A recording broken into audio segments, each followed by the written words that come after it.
Rien, absolument rien de ce que j'ai pu te faire subir ne te donne le droit de lui arracher son père. Pas mes fautes, pas mes écarts, pas même ta douleur la plus profonde. Ça, c'est entre toi et moi. Ça ne lui appartient pas. Et pourtant, c'est lui qui paye l'addition la plus salée. Lui qui n'a rien demandé, rien causé, mais qui récolte ton besoin maladif de punir quelqu'un, même si pour ça tu dois sacrifier ton propre enfant.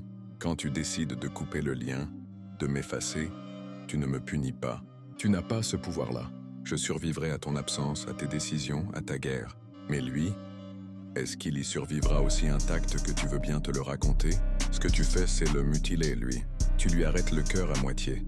Tu lui coupes les racines. Tu lui voles une moitié de son sang. Tu le condamnes à porter un manque qui n'a pas lieu d'être. Un vide fabriqué par ton propre besoin de vengeance. C'est ton histoire qui déborde sur la sienne.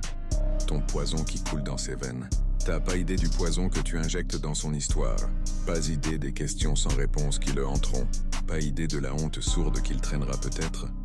De l'impression de ne pas être assez, pas complet, pas tout à fait légitime d'exister tel qu'il est. Pendant que tu règles tes comptes avec mon visage, c'est son identité que tu piétines.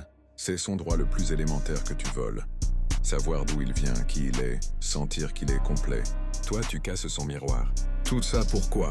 Pour que tu puisses te dire « Je lui ai fait payer », pour boucher un trou dans ton ego, pour te rassurer, parce que c'est plus simple de me rayer du tableau que d'affronter ce qui t'appartient? Oui, c'est ça la vérité la plus crue. Tu fais ça pour toi, pas pour lui. Pour ne pas avoir à regarder en face ta propre part de responsabilité, ton propre échec à supporter la douleur autrement que par la vengeance. Dis-toi bien une chose, tu n'es pas en train de le protéger. Tu n'es pas en train de faire le mieux pour lui. Tu l'exposes à une blessure invisible, qui saignera à l'intérieur toute sa vie. Une plaie qui ne s'infecte pas avec du sang, mais avec du silence, avec des « tu comprendras plus tard », avec des vérités tronquées. Tu fabriques un gamin qui avancera bancal, qui traînera ce poids sans comprendre pourquoi. Et toi, tu dormiras tranquille, persuadé que tu as bien fait. Tu te féliciteras même peut-être de ton courage, sans jamais voir la trace de ton couteau sur son âme. Mais un jour, crois-moi bien, ce sera son regard à lui qui viendra te demander des comptes. Pas le mien, je ne compte plus, le sien. Et ce regard-là sera 100 fois plus dur que tout ce que tu crois m'infliger aujourd'hui, parce qu'il te montrera exactement qui tu as sacrifié pour ta petite guerre.